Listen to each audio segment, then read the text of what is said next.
And this was, Ann Arbor was the first example of that, because one of these groups was known as the so-called spiritual group, and one of the groups was known as the so-called social group. They talk about sports and stuff.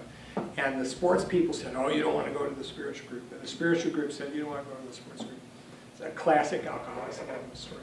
But it turns out it had nothing to do with Detroit AA. Detroit started. One other story that may, in fact, I've never been able to get it checked out, but may be related to Archie Trowbridge, is most of the meetings of Alcoholics Anonymous around the country are lead meetings, like you may have seen in the movies, where people get up at a podium and they speak, and then maybe people will raise their hands and share, or they'll come up to a podium and speak. Most of the AA meetings in Michigan are discussion meetings. And I have heard people theorize that Archie Trowbridge, because he was so shy, encouraged people to just sit at a table and talk. And in fact, most of the meetings in the state of Michigan are precisely like that. I don't know if it's true, but it might be true. So, any questions so far? Amway without the money. First there were 2, then there were 3, then there were 5, then there were 10. And this movement that still didn't have a name began to form. They decided that they needed to write a book, that the only way that they could disseminate this program to others was to write this book. And in order to do it, they needed money. Right?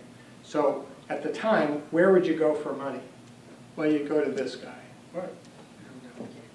John Rockefeller. You know, and he was the wealthiest man they knew of. And they went to him. A number of them, of the early AA members, went to John Rockefeller, and they asked him for $50,000, and they figured that he was certainly capable of giving it to them.